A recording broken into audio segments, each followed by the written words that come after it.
Well, hello and welcome to VKind Connects. I'm your host, Shabnam Islam. And today we have the incredible Paul Shapiro. Paul is the author of Clean Meat, How Growing Meat Without Animals Will Revolutionize Dinner and the World. He's also the CEO and co-founder of the Better Meat Co., the host of the Business for Good podcast, and four-time TEDx speaker. Paul, it is an absolute pleasure to have you today. Shabnam, the pleasure is all mine. Thanks so much. If people are listening, you can't see that Shabnam is wearing a really cool VKind shirt with this, it says VKind vegan vibes, with a rabbit who has little ears that are also kind of playing as leaves. And it's very cool. It's a very nice shirt. So, Paul, you are not new to animal advocacy. Tell us a little bit about your start here. Well, Shabnam, I definitely am not new to it. I now am over the hill. So I became really interested in animals at a very young age.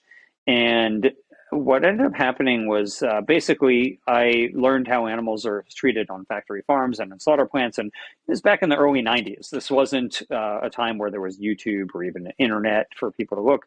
But a friend of mine showed me this video. He had a VHS video. So this is, for those of you who don't know what that is, it's like a rectangular piece of plastic that you put in this machine and it projected your video. And I was really horrified.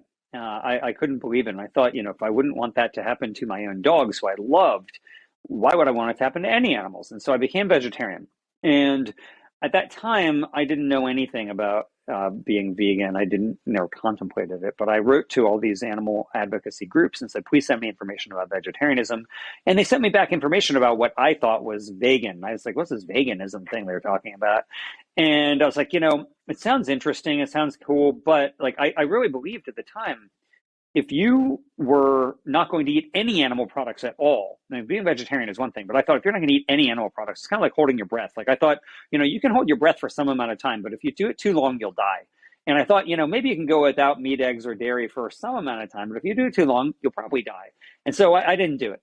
And then I started getting more from these groups, and I read an interview with Carl Lewis. Now, for those of you who don't remember, Carl Lewis was the number one U.S. Olympian at that era.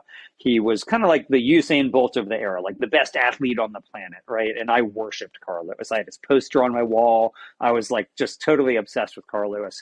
And in the interview, he talked about how not only was he one of what I thought was vegan, but that his best years during the Olympics were not eating any animal products. And I thought, wow, if this guy who is the pinnacle of athleticism doesn't eat any animal products, I can do that too. And so I became a vegan and then started volunteering at animal advocacy groups as a young teenager and learned that they were actually vegans, not vegans. And now here I am, still abstaining from eating animals. But in that process, I founded an organization called Compassion Over Killing, which I ran for a number of years, which focused on conducting exposés at slaughter plants and factory farms, and then spent nearly a decade and a half at the Humane Society, where I worked on passing laws to help protect farm animals. And then toward the beginning of 2018, got very passionate. Well, excuse me, let me back up. Around 2015 and 16, I started really questioning whether I thought food technology might even do more good for animals than what I was doing. And so I decided to write a book about it. And I wrote this book called Clean Meat, which you kindly mentioned, Shabnam. It's called Clean Meat, How Growing Meat Without Animals Will Revolutionize Dinner in the World. And the basic premise of that book is that it's possible that food technologies may make the exploitation of animals obsolete. So not just that we'll get animals better living conditions, but actually their exploitation would become obsolete. And after I released that book at the very beginning of 2018, I really had a decision. I could continue doing public lobbying campaigns for animals to get better conditions for animals. I could continue writing about people who I thought were going to help animals via food technology, or I could just become one of them. And I chose that latter path and decided to start my own company, the Better Meat Co., which harnesses the power of fermentation to create meat experiences without animals. So that is probably more long-winded than you wanted, but that's in a nutshell the last 3 decades of my life here. Well, actually, you segued right into what we're going to be talking about. You talk about, we hear about clean meat. What is clean meat? Apparently, there's more than one way to grow a chicken these days. Apparently, that's right, Shabnam. You're absolutely correct. So, look, the way that we have gotten meat in the past and in the present is basically by killing animals and taking it out of their bodies. But in the same way that for thousands of years, the only way we had to get ice was out of nature, right? So you get frozen blocks of ice and we put them on ships that were insulated and we shipped them all around the world for people to have ice in their in-home ice boxes for a very long time. But then enter the advent of refrigeration. And all of a sudden, we had a way to get ice, not from nature, but through human technology. And it's the same thing. It's still ice, but it's just made through technology rather than through nature. Well, similarly, we now have technology that enables us to create actual animal meat, not a substitute, not an alternative, but actual animal meat, not by slaughtering chickens and pigs and cows and other animals, but by simply growing their microscopic cells. And so you can take the cells from a tiny biopsy, like the biopsy the size of a sesame seed. And from that, you literally could produce millions of pounds of meat. And that meat, again, is real animal meat. And so there are dozens of companies that are now doing this. They're not commercialized in the United States, although one of them is commercialized in Singapore now.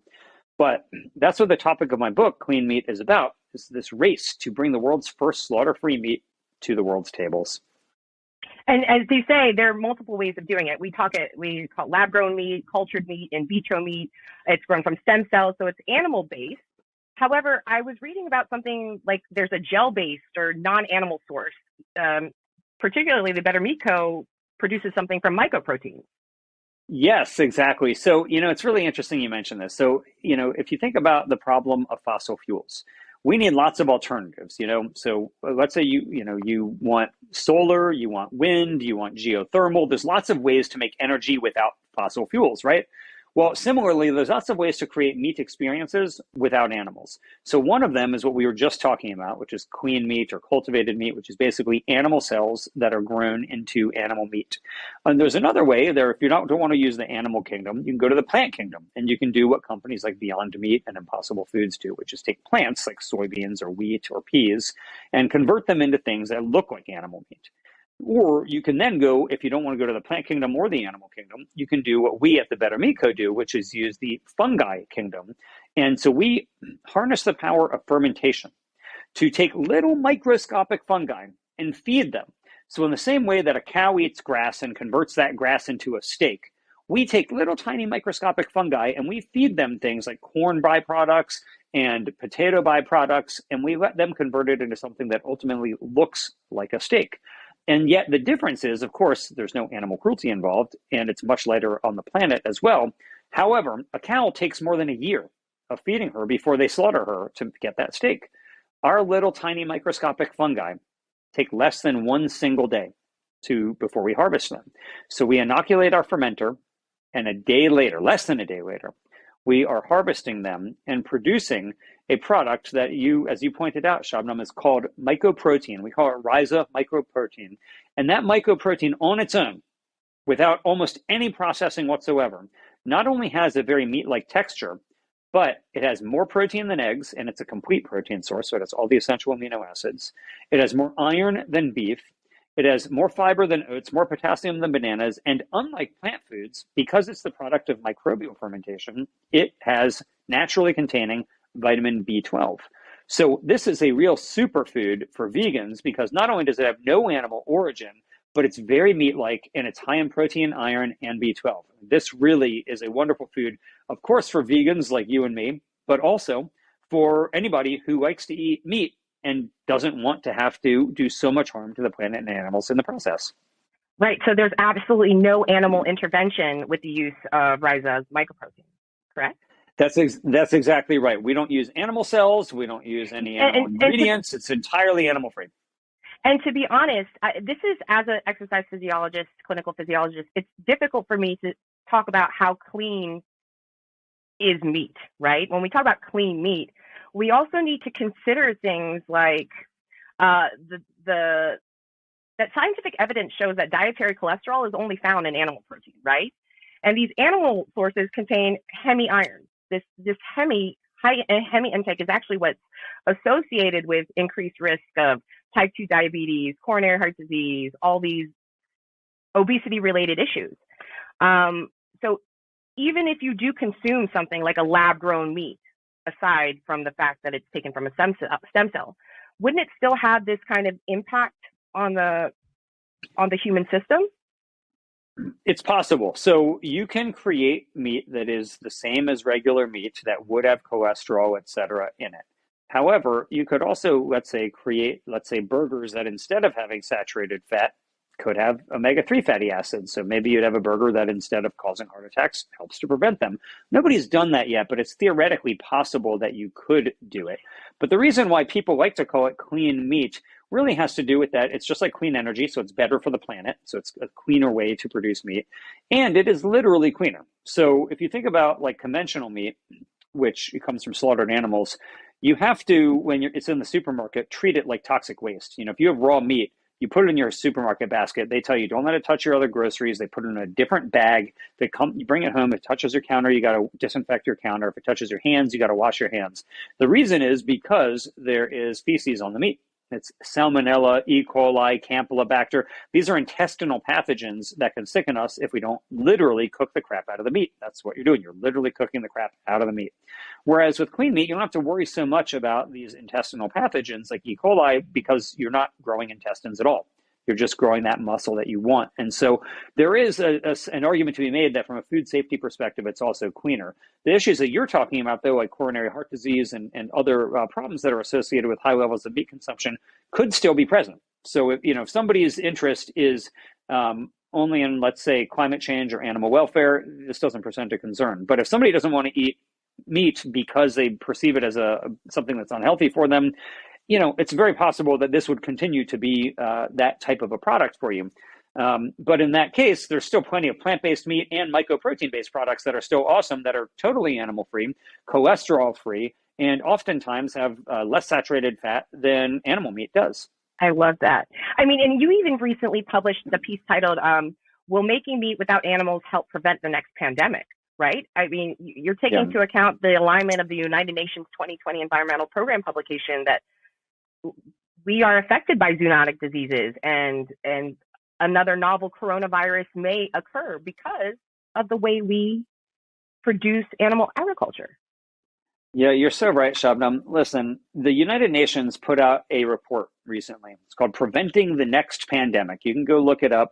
And they listed the top reasons why we might have another pandemic, not the current COVID pandemic, but another pandemic. And number one on the UN list is increased demand for animal protein. Number two on their list is intensification of agriculture, so confining more and more animals in smaller and smaller spaces. Number three on the UN's list is the demand for bushmeat, or so-called like wildlife slaughter for their meat. And so the numbers 1, 2, and 3 reasons the UN says we are likely to have another pandemic all relate to humanity's desire to eat meat. And so the question is, how can we satiate humanity's meat tooth, so to speak, without the need for animals? Because yes, we need to replace fossil fuels and energy, but we also need to replace animals in meat. And so just in the same way that, if you walk into a room and you flick on a light switch, that light comes down, you're not thinking to yourself, oh, is this coming from coal? Is it coming from oil? Is it coming from wind or solar? You just want light. You just want an illuminated room. When most people, when they eat meat, they are not thinking to themselves, I'm so glad an animal was slaughtered for this. They don't think about it. Like, if anything, they might prefer an animal not be slaughtered. So if we can replicate that experience, if we can create light without fossil fuels, and we can create the meat experience without animals, just think about what a better world it would be. Sure, for the animals, which is really a huge motivating factor for me, but also for preventing the next pandemic, which is also a huge motivating factor for anybody. I mean, we've all been really harmed by the pandemic, obviously. And so the question is, what can we do to minimize that? And too many people, when they think about the next pandemic, they think, oh, well, we need more masks or more ventilators. Like, how about just preventing it from happening in the first place? And the big reason that the UN says we may have another pandemic relates to eating animals. So let's find a way to do it that is more humane and more sustainable and less risky. So I just want to kind of pop back in because you said something about like unsustainable agricultural intensification, right? So something like 83% of the world's farmland provides 18% of the world's calories. Some sort of statistic of that nature. But in your book, you really talk about a first domestication versus the second domestication, and the need for that is clean meat. Can you differentiate that for our viewers? Yeah, sure. So the first domestication is generally thought of as when humanity, about 10 or 12,000 years ago, started selectively breeding both plants and animals so that we could control them. So rather than just foraging for our food, we started growing food and raising animals. Well, now we've had thousands of years of that domestication process. And instead of domesticating entire organisms, like let's say a plant or an animal, now we're starting to domesticate cells. And that is what is called the second domestication, where we are going down to the microscopic level and picking the best cell lines, not the best plants or the best animals, but the best cell lines, and creating products from them that are delicious and nutritious and sustainable, so that we don't have to deforest the planet in order to feed ourselves, that we can continue to produce food that humans want to eat without having to destroy the rest of the species on the planet along with it. Absolutely. And are we getting any kind of legislative support for this anywhere? There is some support, yes. So shamefully, the governments of the world still, including in the United States, are still giving billions of dollars out to the animal agriculture industry. In fact, just recently, the federal government announced a $1 billion program to expand slaughter capacity in the United States. So, what I'm about to say is we should keep in mind what the big picture is. However, the U.S. government has also started funding what is now called alternative protein. So UC Davis, which is near where I live in Sacramento, California, received a $3.5 million grant to study cultivated meat or clean meat. Tufts University received a $10 million federal grant in order to study these alternative proteins as well. So there is some support from the federal government starting to trickle in. It's dwarfed by its support for animal agriculture, but it's starting to trickle in. And we need more. It's a good start, but we need a lot more. Let's talk about that cost of investment and resources. I mean, is this this new way of clean meat actually sustainable? When I was doing some research, I saw that the cost of investment for the first pound of lab-grown beef costs anywhere between $285,000 and $330,000 to produce. Yeah. But now it's suggested that the average patty could go for $10, a That's patty. right. Yeah. But really, when we look about cost of investment, it's not just the financial investment. We're talking about water and carbon footprint, right? You're so right, Shabnam. So, the prices come down precipitously in the last decade for producing these products. However, one thing to keep in mind is there is an inherent advantage that you're referring to here, which is that these products take a lot less land, a lot less water. They emit far fewer greenhouse gas emissions. And so once they scale, the hope is that we can get down to beneath the current prices of conventional meat. Conventional meat is cheap for a number of reasons, one of which is that it is hugely scaled up. You have massive companies that control this market, and with economies of scale, you can bring your unit costs down, and that's how they do it. We need to do the same in the alternative protein space. If we ever want alternative protein to stop being alternative and to become mainstream and actually displace animal meat, we have to compete on cost. We cannot just have a product that tastes great and is better for the planet, but costs 2 or 3 times more than what the conventional product costs. That's a great way to maybe make a business where you have a niche product. It's not a great way to actually create a commodity market where you displace the billions of animals who are currently suffering in factory farms. So this industry needs to scale up, and it needs to have automation, and it needs to have all the other things that have helped to make the price of meat so cheap in order to actually compete and do the good in the world that this industry is promising to do. So would you say that is capitalizing veganism the way to instill change?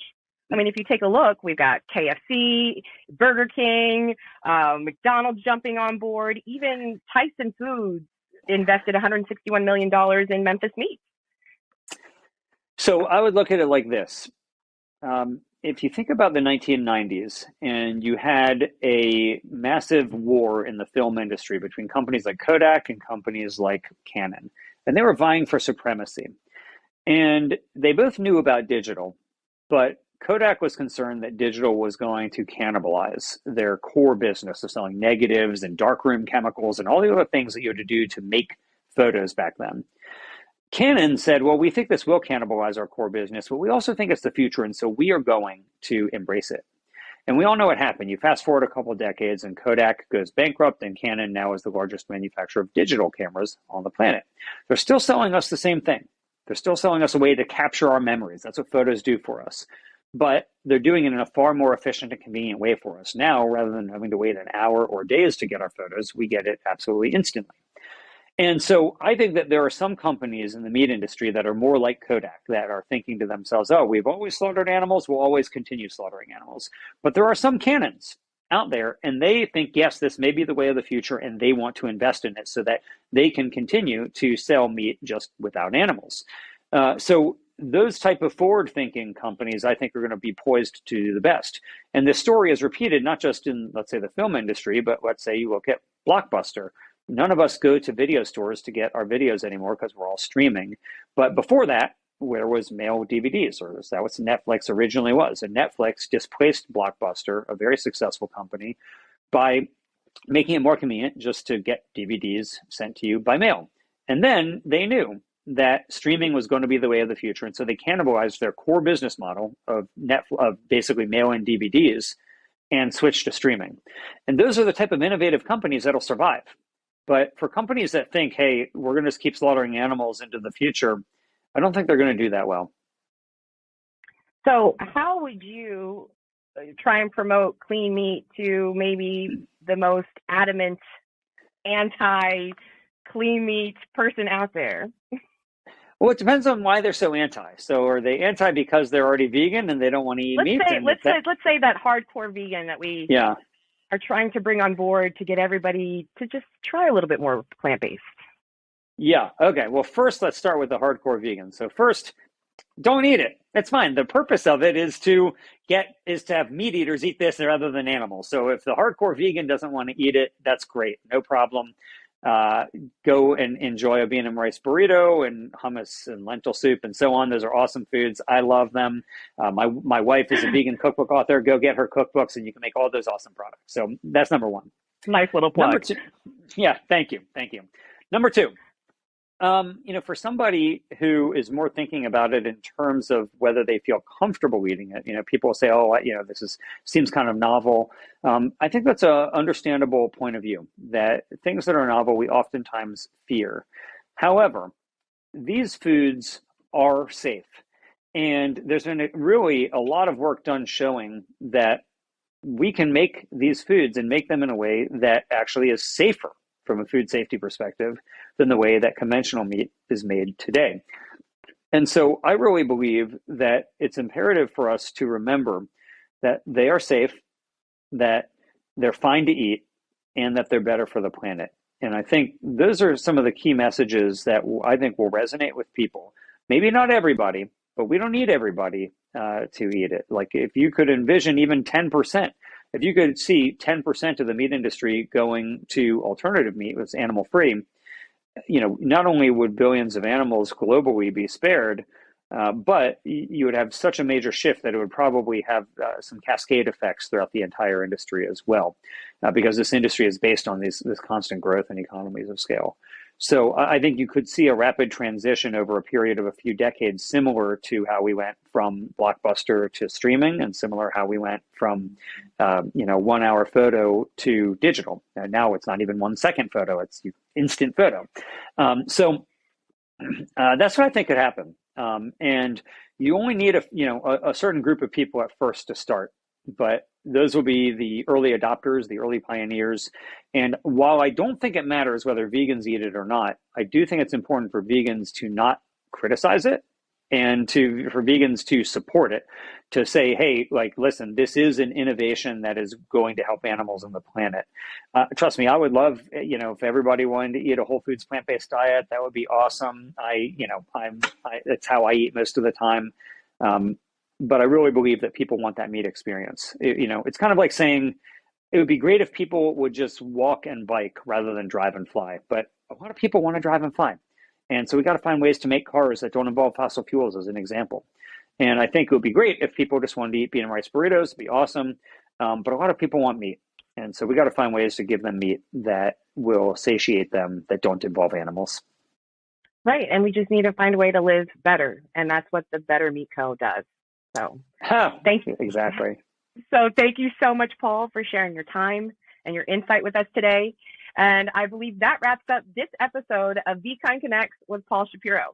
To watch this episode and many more, make sure to subscribe to us on YouTube at the VKind Vibes channel. And stay connected with us on Instagram and download the VKind app today. On episode 1 of Vibes, we're taking you inside Bestie's Vegan Paradise, the 100% vegan marketplace in East Hollywood. There we'll meet with co-founder and owner Asia Rain and learn more about the story behind Hollywood's favorite vegan grocery store. Our co-hosts, professor and television host Shabnam Islam and LA-based actor and writer Jill Galbraith, will face off in a cruelty-free contest inspired by Supermarket Sweep inside of Bestie's. Come join us for an exciting first episode of Vibes, the show that's busting vegan stereotypes one city at a time.